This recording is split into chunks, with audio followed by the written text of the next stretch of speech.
Hola bonita gente conocedora de la medicina, en este video vamos a ver un poco de los soplos cardíacos entre adolescentes de 20 a 25 años. Aquí le hicimos una entrevista al cardiólogo especialista Hugo Radillo, en el que nos aclaró todo este tipo de preguntas que tenemos nosotros como estudiantes de primero de medicina. Espero que les ayude y este equipo está conformado por su servidora Fernanda Monroy, Gustavo Pérez Hernández Fernanda Jazmín Ramírez Carrasco, Irma Guadalupe Martínez Juvenal y José Luis Hernández Gómez.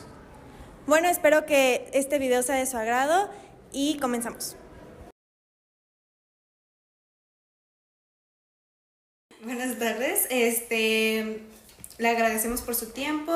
Para empezar, quisiéramos que nos contara un poco de usted, qué es lo que a usted le llamó la atención, por qué decidió esta bonita carrera y esa bonita especialidad. Muy bien, pues yo me llamo Hugo, soy internista, soy cardiólogo y tengo una especialidad en rehabilitación cardíaca. Y según yo quería medicina para ayudar a la gente, que sí lo hacemos, pero ya después se deformó muchísimo el objetivo porque dije quiero una vida responsablemente cómoda. Es responsable, no es cómoda porque tenemos mucho trabajo, pero básicamente fue por eso. Quería vivir bien, quería vivir de manera digna y seguir ayudando a la gente en el camino. Cardiología específicamente porque las enfermedades cardiovasculares en México y en el mundo son la primera causa de muerte. Se vinculan muchísimos procesos de enfermedad metabólica, que es en lo que también me especialicé. Entonces es un área con un nicho muy grande, tanto para crecimiento profesional, académico y pues, por supuesto para desarrollo personal. Entonces básicamente por eso andamos aquí.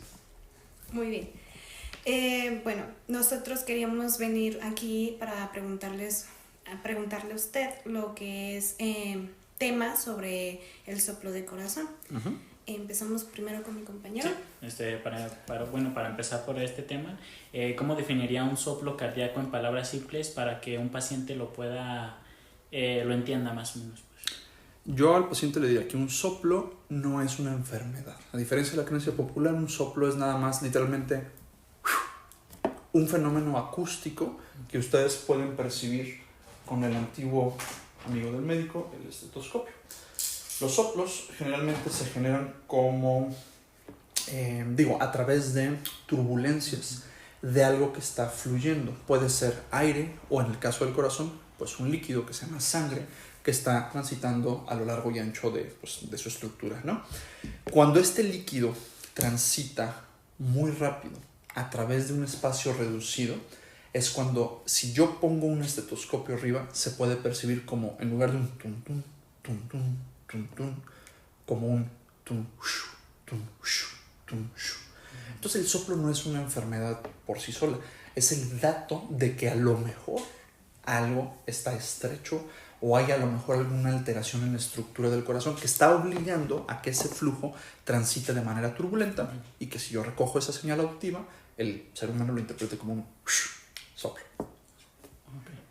¿Qué tan frecuente es encontrar soplos cardíacos en adultos jóvenes de entre 20 y 25 años? Es muy poco frecuente. Muy poco. Cuando nos los encontramos, fíjate que suele ser porque no se diagnosticó algún tipo de cardiopatía congénita desde que nacemos, ¿no? O a veces incluso hasta con técnicas de diagnóstico prenatal, es decir, cuando estamos todavía en el vientre de nuestra mamá, se pueden detectar ciertas alteraciones en el corazoncito, pero es muy poco frecuente que con las técnicas y los escrutinios actuales que tenemos en México y en el mundo se nos pase una enfermedad congénita que pudiera generarte algún soplito. Entonces no es muy habitual que el motivo de consulta sea en alguien de esa edad, pues un soplo y a ver qué pasa. O sea, sí pasa, pero es muy poco frecuente. Y en cuestión a eso, ¿qué edad diría que es la más frecuente?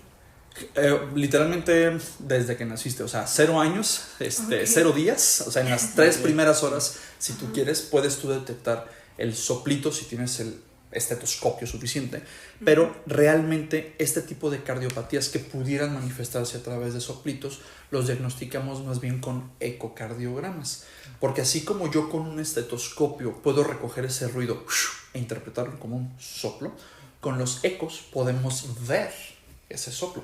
Podemos medir nosotros los flujos de la sangre y esa turbulencia que nosotros podemos interpretar como un sonido acústico, la podemos ver como turbulencia y con el cambio de señal de ciertos colorcitos con el que codificamos nuestro Doppler en un ecocardiograma. Entonces lo podemos diagnosticar, te digo, literalmente sin que tenga el paciente una sola hora de estar vivo, porque a veces podemos hacer este diagnóstico fetal, o sea, diagnóstico dentro del vientre de mamá, o en las primeras horas, dependiendo de la tecnología que se tiene en el hospital donde se está atendiendo tu paciente. Incluso, bueno, en este caso está mencionando que sería pues desde nacimiento. ¿Podría haber algún caso raro en el cual se pueda diagnosticar incluso o aparecer de repente? Sí, imagínate que tienes un infarto. Cuando nosotros tenemos un infarto, van a haber algunas arterias en nuestro corazón que van a estar tapadas, ¿no? Cada una de nuestras arterias que se tapan o que no se tapan va a estar dándole de comer a una región específica del corazón. Si una persona tiene una oclusión muy súbita y muy dramática de una de las arterias, imagínate, una que pueda irrigar el septo interventricular, es decir, la pared que divide tu ventrículo izquierdo del derecho, ese tejido se puede lesionar tanto, se puede necrosar tan rápido que se rompe. Entonces tendrías un hoyito que de un lado al otro va a estar comunicando, una comunicación interventricular, que muchas veces estas cosas las vemos desde el nacimiento, pero en un infarto puedes tener una CIV, comunicación interventricular post-infarto. Entonces la sangre va a estar transitando de un lado al otro por un hoyito que se acaba de hacer, muy chiquito. Entonces cuando la sangre pasa por ahí y le pones un estetoscopio arriba, vas a escuchar un soplito. Si le pones un eco arriba, vas a ver que le falta un pedazo a ese septo y que hay sangre pasando de un lado a otro, pero más rápido que la velocidad habitual de esa sangrita. Entonces, de que se puede, por ejemplo, con una CIV postinfarto. ¿Cuál sería la diferencia entre un soplo inocente y uno patológico? Son populares esos términos, la verdad es que ya no los usamos tanto, porque pues quién dice que es inocente, ¿no? El soplo no fue al catecismo, no llevó clase de filosofías, no sabe distinguir qué es lo bueno de lo malo, pero entiendo perfectamente, el soplo inocente es el que habitualmente le decían a los soplitos que fueran funcionales, es decir, que por el simple hecho de cómo está conformada la estructura y la función del corazoncito, iba a acelerarse un flujito por ahí en el corazón y lo ibas a escuchar, ¿no? A veces los soplos inocentes pueden ser estos soplitos que vienen a raíz de comunicaciones interauriculares o interventriculares que casi todos pueden, bueno, no casi todos, ¿no? Pero que una parte de la población puede tener incluso después del nacimiento y que todavía no se ha cerrado. Para que se den una idea, todos nacemos con una CIA, con una comunicación interauricular. En nuestras fases del desarrollo del corazoncito, esa comunicación interauricular se tiene que sellar cuando nacemos por el cambio de presiones que existen en el corazón. Pero hay algunas personas a las que no se les sella por completo y a lo mejor en los primeros añitos tú escuchas un soplito, pero dices, es inocente porque la mayoría de esas comunicaciones se cierran a lo largo de los siguientes añitos y esto no pasa nada, ¿no? Los otros soplos, los que ya definitivamente duraron más tiempo de lo habitual en desaparecer por algo congénito o por algún otro tipo de cosas, ya entonces no dices que es un soplo inocente porque a lo mejor puede ser la manifestación de algo más complejo. A lo mejor una válvula que se dañó durante su desarrollo y le va a dar, no sé, hipertensión pulmonar a tu paciente. A lo mejor una comunicación interventricular muy grande en una zona en donde no hay tanto desarrollo muy bonito de carnita en el corazón y lo andas manteniendo a lo largo de los años y a veces te diagnostican a tus 20 por lo mismo, ¿no? Entonces, eso de que si es inocente o no es inocente va a depender, entre comillas, del curso evolutivo como tal. Pero es un término que ya generalmente no utilizamos. Así es. Okay. Sí. ¿Qué características permiten distinguir entre los soplos sistólicos, diastólicos y los continuos? Muy bien, gran pregunta. Sí. Nuestro corazón hace ruido no porque se contraiga. El tum tum que escuchan en el corazón es el cierre de las válvulas que tenemos. Entonces, cuando yo escucho un soplo con un estetoscopio, ya ahorita con los años que me tengo dedicando a la cardiología, yo ya puedo distinguir con el puro oído cuándo es la sístole, la contracción del corazón, y cuándo es la diástole, la relajación para que se llene de sangre ese corazoncito. Y hay un tip que les damos a los residentes o a los internos, o ahora ustedes a los estudiantes, para distinguir cuándo ocurre el soplito. Sería que ustedes identifiquen primero dónde está el soplo, ¿no? Tum, hush, o hush, tum, hush, tum. o si fuera continuo. Si es continuo, ni te deja escuchar la sístole, ni te deja escuchar la diástole. O sea, no te deja escuchar ni el primer ruido, ni el segundo ruido del corazón. Si es diastólico, te tapa uno. Si es sistólico, te tapa el otro. Pero algo bien fácil. Cuando ausculten ustedes un corazoncito, tomen el pulso al paciente. La sístole va a coincidir con el pulso. Entonces, si ustedes escuchan el corazoncito, les va a tomar unos minutitos familiarizarse. Y escuchan que el coincide cuando tocaron el pulso, ese va a ser un soplo sistólico. Porque la sístole es la que te da tanto el latido cardíaco, que puedes luego percibir como frecuencia cardíaca en un electrocardiograma, o el pulso, si algo detectaste acá. Si el no coincidió con el pulso, entonces es un soplo diastólico. Si es un soplo que abarca la sístole y la diástole, o sea, no escuchas el tum tum, sino es que ese es un soplo continuo. Bien sencillo, ¿no? ¿Por qué un soplo cardíaco puede generar tanto preocupación en un paciente joven? E incluso si es uno inocente. Inocente o funcional. Por desinformación. La mayor parte de las veces creemos que el soplo es una enfermedad. Y no, repito, el soplo ni siquiera es un síntoma, es un signo de algo que pues, puede estar a lo mejor estructuralmente afectado en ese corazoncito.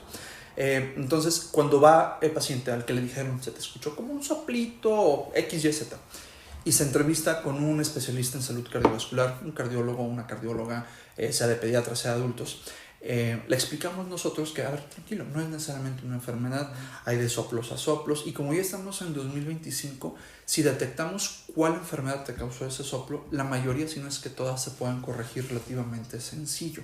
Algunos hasta por cateterismo, sin la necesidad de una gran cirugía, otros a lo mejor los seguimos en el tiempo para ver cómo se va comportando, y pues simplemente por eso. Pero creo yo que es por eso la preocupación, porque ya escuchan de que, ay no, tenía un soplo y se murió, ay no, tenía un soplo y lo operaron, ay, tenía un soplo y lo operaron, pero a los 3 meses se murió. Entonces siempre está como que vinculado esto, no sé, este estado mórbido, ¿no? De que, ay, algo le va a pasar.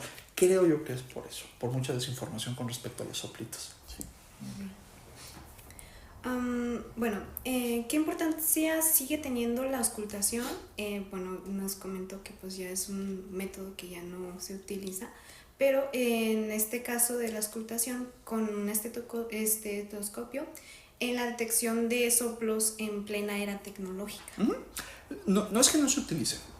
Lo que hacemos ahorita ya los cardiólogos contemporáneos, énfasis en el contemporáneo, porque van a haber muchos cardiólogos de la muy vieja guardia que todo según ellos lo hacen con el estetoscopio.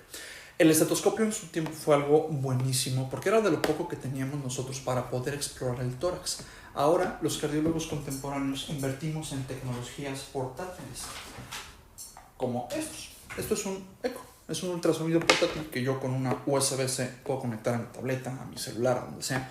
Y yo puedo obtener imágenes en tiempo real, latido, sentado mi paciente, acostado, como sea, del corazón. Y como estos aparatos tienen softwares en donde podemos utilizar el espectro Doppler, que es básicamente el comportamiento de ciertos fluxos en el corazoncito, codificados con colores o con ondas de pulsito y así, pues yo ya puedo más fácil ver un soplo. Y de todos modos, cuando auscultamos un soplo, el siguiente paso es hacer un eco para ver por qué está soplando, de dónde está soplando. Entonces, es relevante hasta cierto punto la auscultación, sí, porque no todos tienen acceso a un eco. Muchas veces el eco se lo andan comprando en la residencia o ya cuando salieron de la especialidad o cuando son médicos generales y hacen ecocardioscopia o ecografía pulmonar también se puede para explorar mejor a tu paciente. Pero sin embargo, a pesar de que va cada vez más en desuso en los centros donde tenemos ecoscopia, la exploración armada del tórax puede ser la primer maniobra diagnóstica que te puede a ti como médico o médica general o especialista o lo que sea, a encaminar al paciente a un diagnóstico cada vez más preciso. Entonces, si es un soplo muy aparatoso, lo vas a escuchar porque lo vas a escuchar.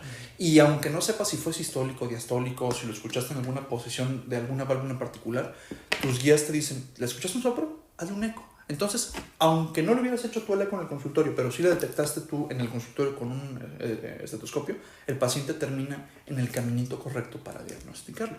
Pero volvemos al mismo. No es lo mismo hablar con la profesionalización que tiene un especialista en cardiología o un especialista en salud cardiovascular.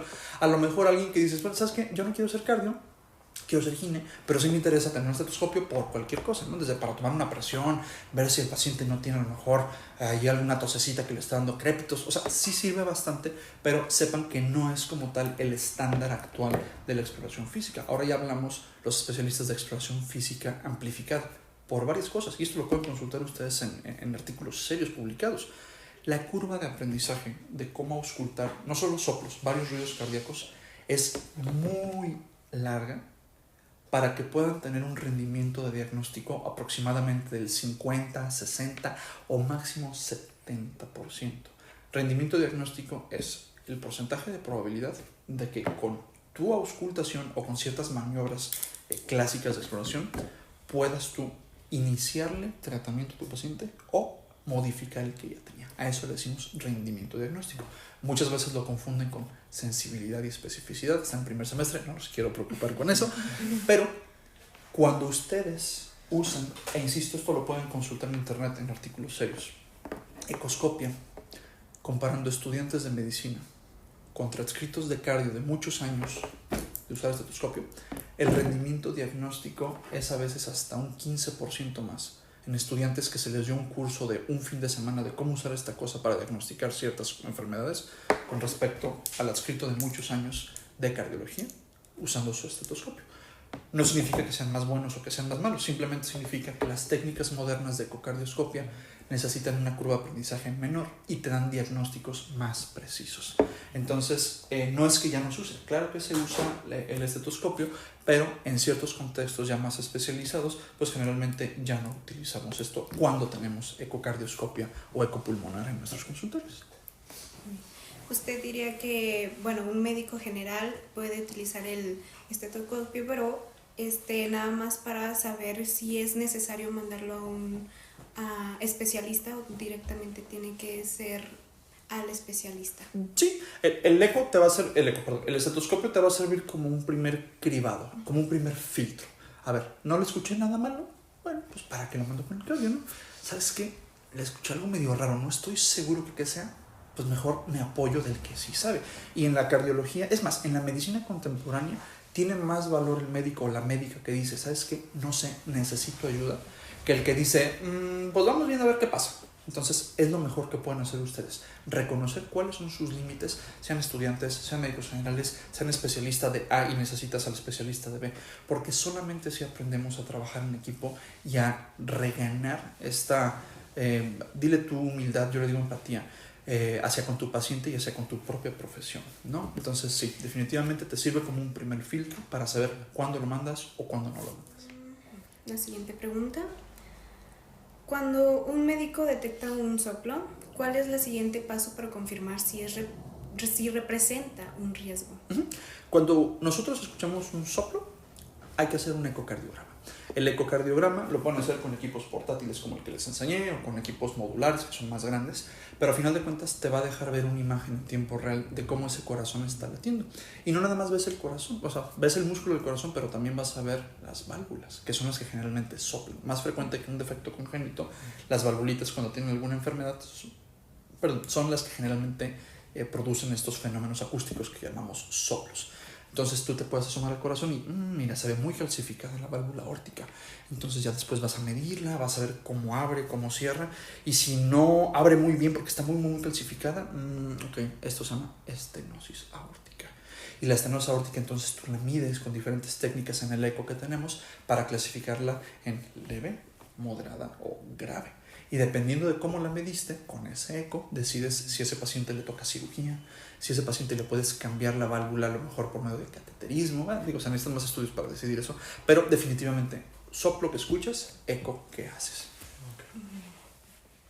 ¿Qué síntomas deben encender una alarma en un paciente joven con un soplo cardíaco? Generalmente los soplos en personas jóvenes van a estar condicionados o por defectos congénitos como la comunicación interauricular, la comunicación interventricular o algún tipo de valvulopatía, que se haya, por ejemplo, formado mal la válvula aórtica. La válvula aórtica tradicionalmente tiene 3 valvas, es una aorta tricúspide, pero hay una enfermedad que es relativamente frecuente que puede hacer que tu paciente nazca nada más con 2 valvas.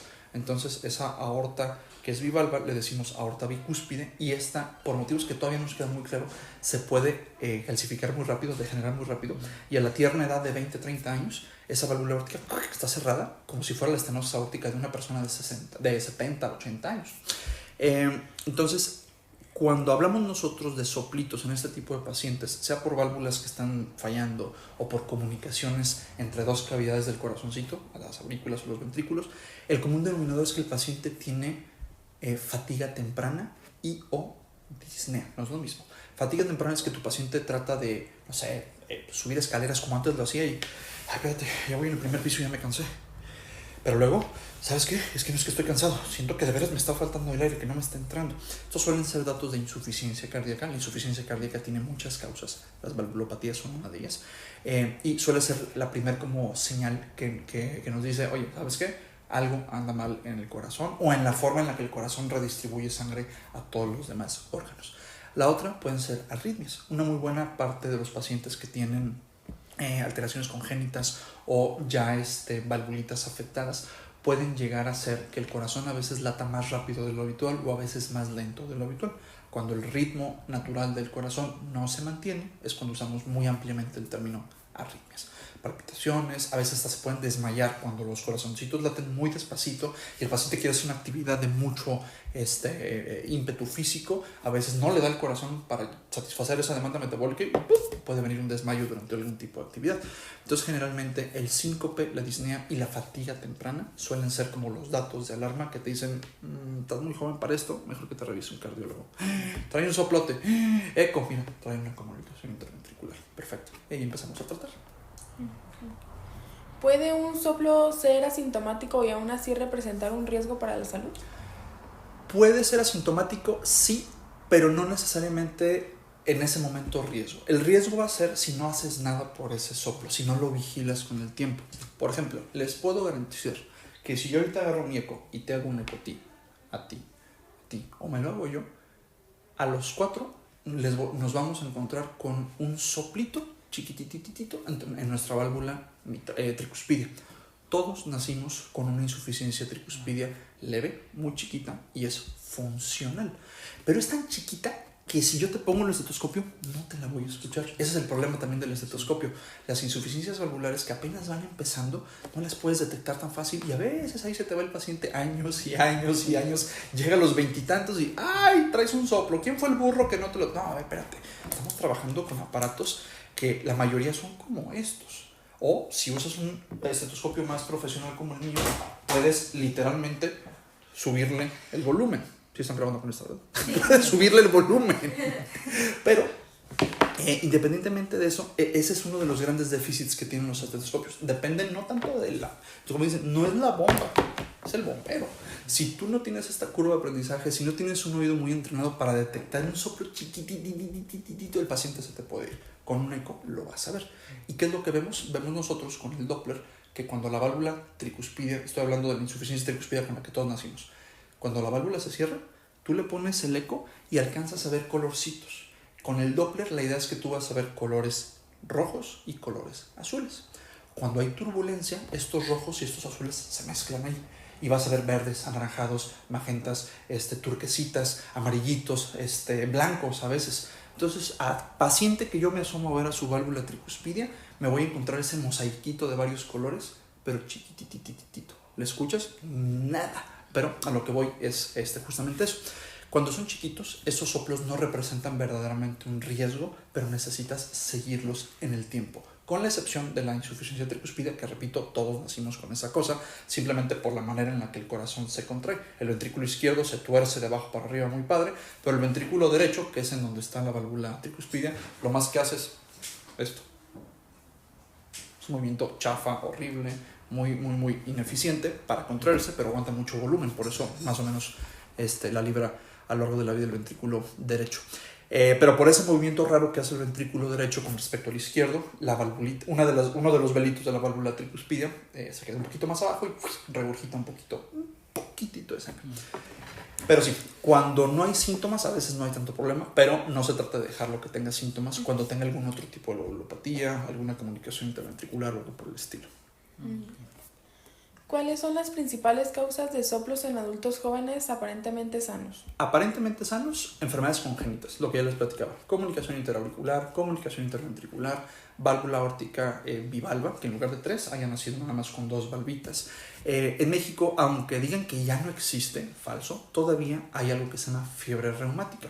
Dicen románticamente, la fiebre reumática lame las articulaciones y muerde el corazón. Básicamente es una enfermedad en donde por una bacteria empezamos a tener un ataque inmunológico a la bacteria, pero en el fuego cruzado se lleva las válvulas del corazón. Casi siempre la que se afecta es la válvula mitral, estamos hablando del lado izquierdo del corazón. Se inflama mucho, se engrosa mucho la válvula mitral a grado tal de que ya no puede abrir bien, se queda muy cerrada. Estenosis mitral, a veces también la aórtica. Y como la fiebre reumática ocurre generalmente cuando estamos chiquitos, cuando estamos a lo mejor por ahí de los 6 a los 12 años, tarda tiempo esa inflamación para esclerosar, o sea, para endurecer esa válvula, y por eso la andamos diagnosticando a los 20, 30 años. Entonces, generalmente suelen ser las causas más frecuentes del soplo: CIA, CIB, válvula aórtica bivalva, y alguna afección por la fiebre reumática.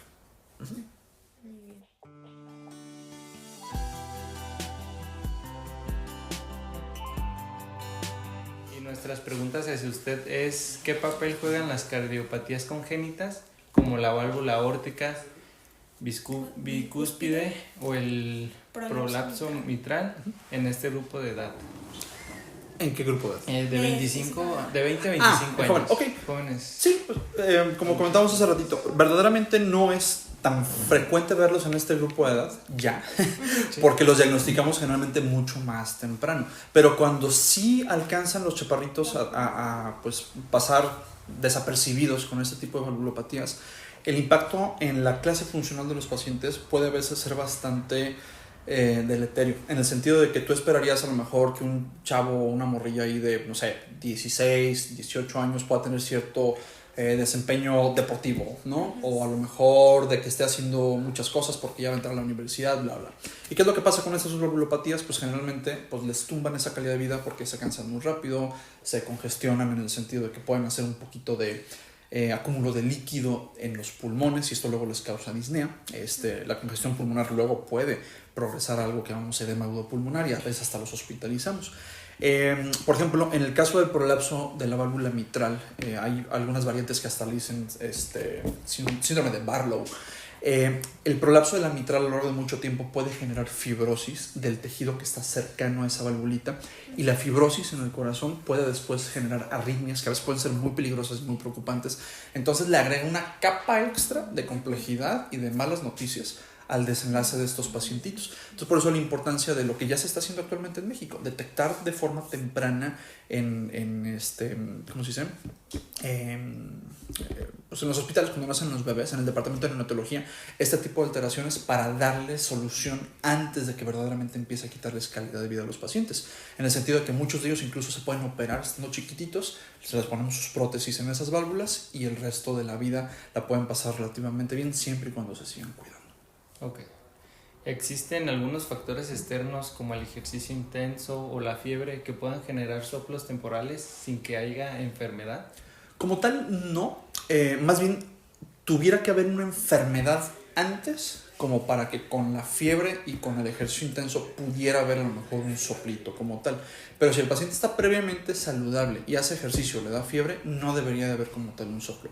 Hay soplos que a veces pueden ocurrir por hipovolemia. Estaría muy difícil que alguien con fiebre sude muchísimo a grado de tener hipovolemia y que le puedas escuchar un soplito por ahí. Sería muy difícil, nunca lo hemos visto, pero porque ya prevenimos que los pacientes lleguen a grados así muy importantes de deshidratación, y más cuando es, por ejemplo, por fiebre.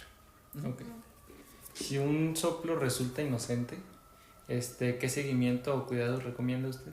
Nada más les hacemos generalmente ecocardiogramas a lo largo, dependiendo del paciente, pero generalmente los hacen de 6 a 12 meses cada eco para ver simplemente qué es lo que causó el soplito inocente, y si fue, por ejemplo, un defecto congénito, ver que se vaya resolviendo a lo largo del tiempo en el que le vas haciendo tú los ecos. Entonces, más que tratamiento, es un seguimiento.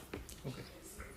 Ya yéndonos como a un lado de tratamientos y abordaje clínico, si un soplo resulta pues con ser inocente, ¿qué tratamientos como existen para una alteración valvular significativa? Si fuera por una alteración valvular significativa, entonces ya no fue un soplo inocente. Aunque, insisto, ya no usamos ese tipo de términos porque hasta a veces el mismo paciente se puede desinformar, ¿no? Pero si ya fuera un soplito que está generado por un defecto congénito, como una comunicación interauricular ventricular muy importante, hay que cerrar esos defectos. Algunos por cirugía, otros por cateterismo. Y si fuera por válvulas, misma idea, ¿no? Tienes que corregirlos tan pronto como veas o que son severos, ya los mediste con tu eco y viste que son defectos valvulares severos, o que son moderados, pero que le están generando mucha sintomatología o mucha deficiencia funcional a tu paciente en su día a día. Entonces reemplazas la válvula por medio de cirugía, la puedes a veces medio abrir si es que está cerrada por cateterismo, dependiendo del caso, pero la idea es justamente eso, resolver el problema antes de que verdaderamente ya le quite calidad de vida al paciente o que lo ponga en riesgo de algo peor, como la muerte súbita cardíaca inducida por disfunciones valvulares muy importantes. ¿Y cuándo es necesario como pasar de un manejo de medicamentos a una cirugía o a un cateterismo? El medicamento no va a hacer absolutamente nada por la válvula. No hay medicamento que te regenere la válvula, aunque hayan muchísimos charlatanes que te inyectan sueros de vitaminas y no sé qué. No hay medicamento que regenere ni la estructura ni la función de una valvulita. Cuando dejamos medicamentos es porque el paciente ya está manifestando insuficiencia cardíaca. Y esos medicamentos generalmente ayudan a que el corazoncito no se deforme por la disfunción valvular que tiene.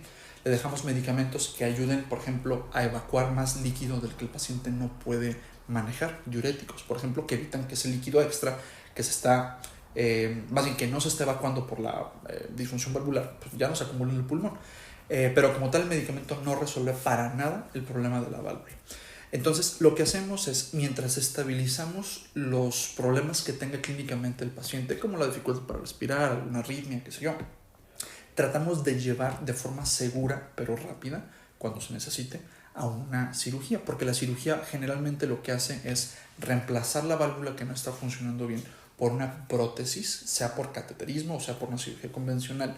Y ya cuando se eligió una prótesis para ese paciente, ahora vamos a cuidar la prótesis. Ya no va a tener el soplito, pero va a tener un cuerpo extraño que va a necesitar medicamentos como anticoagulantes, por ejemplo, de por vida. La mayoría de ellos puede ser de por vida cuando se colocan a esta edad, para que ahora la válvula esté funcionando perfectamente bien y luego ya no vaya a tener el paciente problemas con una válvula que no se cuidó, una prótesis, por ejemplo, pues, que no se cuidó de forma adecuada.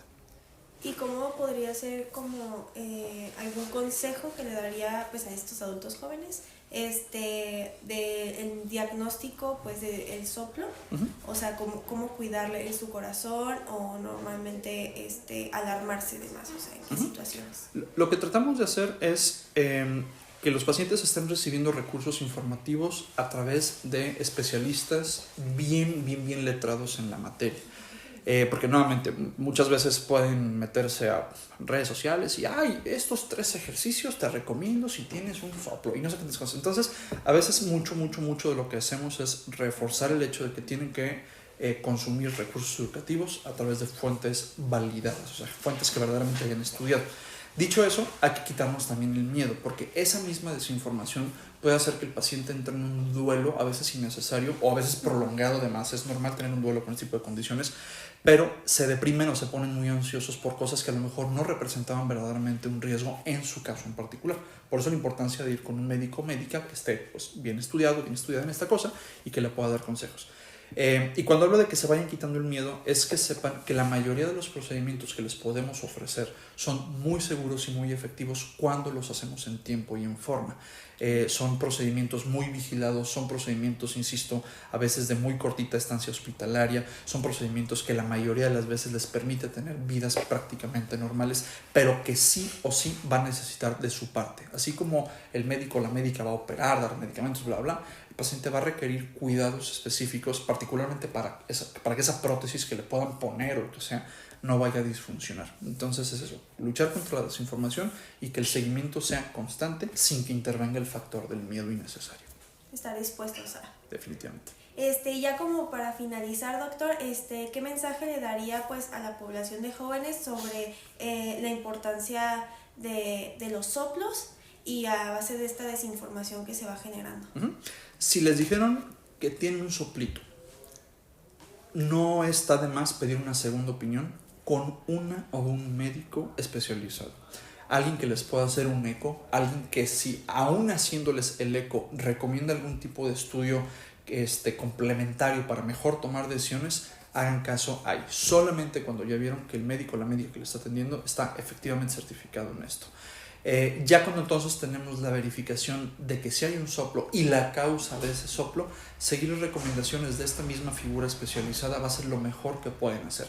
Se vale tener dudas, se vale pedir una tercera o cuarta opinión, no hay tema, pero consideren que una muy buena parte del éxito que se tiene cuando abordamos y tratamos enfermedades congénitas que generan soplitos va a depender de qué tan rápido actuamos. Porque si ese soplito es por alguna enfermedad que más adelante vaya a causar cambios estructurales y funcionales en el corazón, a veces las complicaciones ya no son reversibles, como la famosa y temida hipertensión pulmonar. Entonces tratamos de muchas de las intervenciones que hacemos, de los estudios que pedimos, de los consejos que damos, van encaminados precisamente a prevenir el peor de los desenlaces más allá del soplito. El soplo es nada más el gritito que te da el corazón de hazme caso, algo anda mal aquí, no es la enfermedad.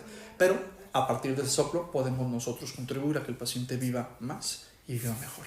Ok, bueno, le agradecemos mucho por el tiempo que nos brindó a mí, a mi equipo, a todos nosotros, y también pues muchas gracias por toda esta gran información que nos dio. A la orden. Muchas gracias.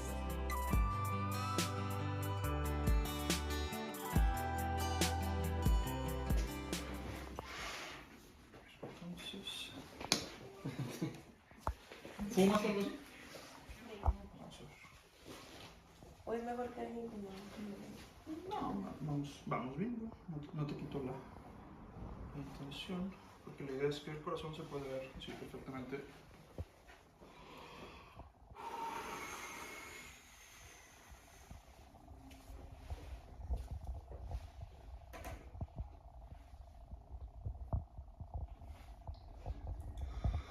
Saqué todo ese aire y dejé de respirar porque si metes mucho aire, los pulmones hiperinflados pues borran todo el corazón también.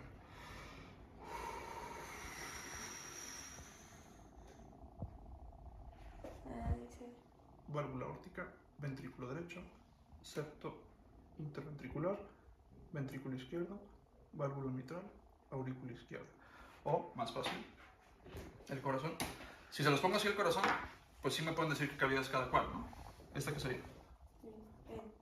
Aurícula derecha, aurícula izquierda, ventrículo derecho, ventrículo izquierdo, septo interventricular. Eso que vieron ahí es exactamente esta misma cosa, pero así de ladito.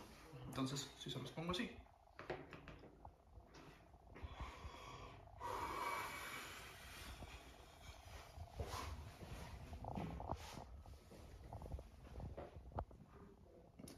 Esto es esto. Esta valvulita que es mi mitral es esta de aquí. Esta bolita de aquí es mi aurícula izquierda, es esta cosa de acá.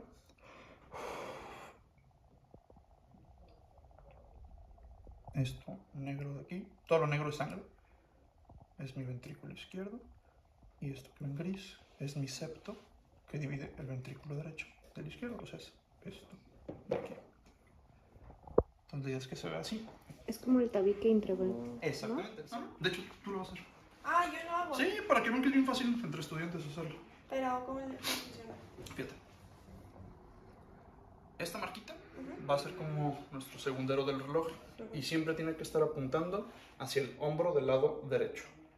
Y como el corazón está literal atrás del esternón, nada que está a la izquierda, está atrás del esternón, pero la puntita apunta hacia la izquierda.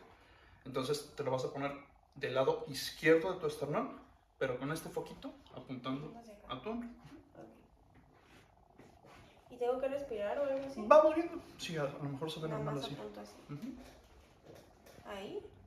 Vamos a ver. Un poquito. Vamos a mover aquí un poquito. Voy a tocar acá. Mete mucho aire. Sácalo todo.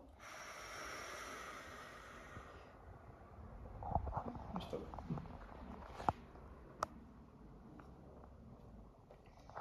Sácalo todo. ¿Este es tu corazón? ¿Habías hecho eco alguna vez en tu vida? No. Así de fácil. Por eso ya mejor el estetoscopio. Como que lo vamos. Sí, si angulas un poquito para arriba o para abajo, se va a ver un poquito mejor así como se los enseñé. Obviamente esto es mucho mejor con el paciente acostado así de ladito, pero ahí se alcanzan a ver las estructuras. Enseguida tu valvulita mitral.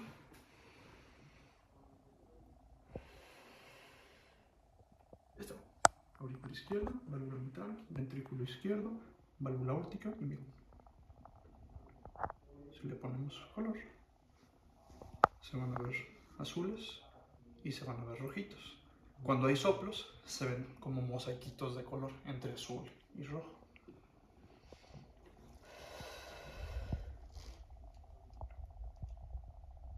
¿Vieron que hay unos lugarcitos donde se ven como mosaiquitos? Es porque ahí el flujo pasa un poquito más turbulento, pero no significa que sea un soplo. Y vean esto.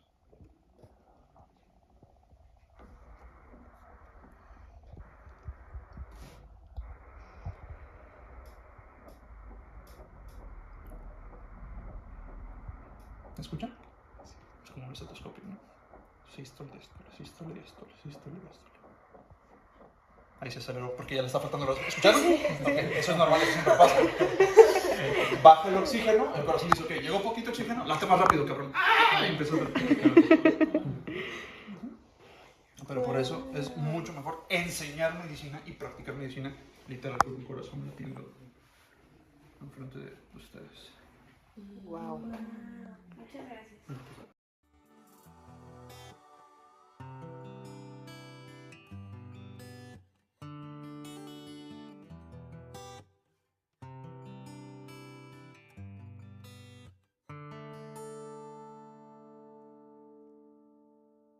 Para mí esta fue una gran experiencia, ya que gracias al doctor Hugo pudimos saber qué son, si son peligrosos o no para nuestra salud y todo lo que involucra un soplo cardíaco. Gracias a él pudimos también experimentar lo que es ver y escucharlo. Para mí, el tema de soplos cardíacos fue muy interesante, ya que tanto ustedes como nosotros aprendimos varias cosas sobre los soplos cardíacos, ya sean inocentes, funcionales o soplos ya patológicos. En qué momento se pueden diagnosticar, cuál es el proceso y qué es lo que necesitas saber para ello. En lo personal es importante saber sobre este tema, sobre los soplos cardíacos, ya que así tendremos en cuenta algunos, principalmente los síntomas y signos para saber diagnosticarlo a tiempo más que nada y no sufrir consecuencias sobre estos, para llevar una vida muy común y saludable. Bueno, para mí en lo personal, un soplo cardíaco es una anomalía que se puede encontrar en el corazón. Estos se pueden dar entre los jóvenes de 20 a 25 años de edad. Es muy común que lo padezcan por estrés o máxima actividad física.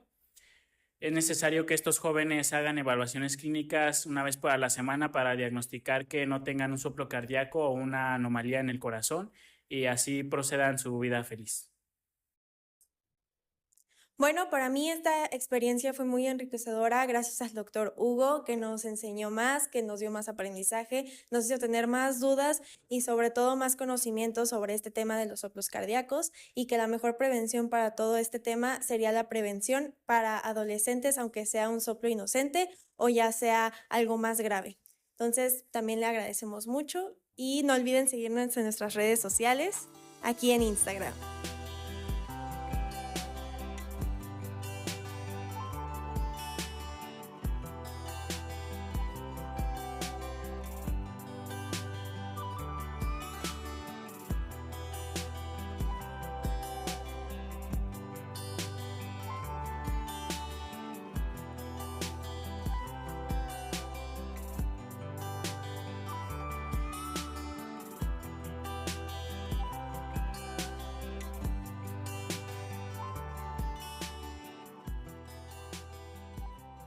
Y aclarar más que nada este tipo de cosas. ¡Ay, yo me creo también! En lo personal, para mí es importante saber sobre este tema, sobre los soplos cardíacos. No, ¿sabes? Espera. Sí.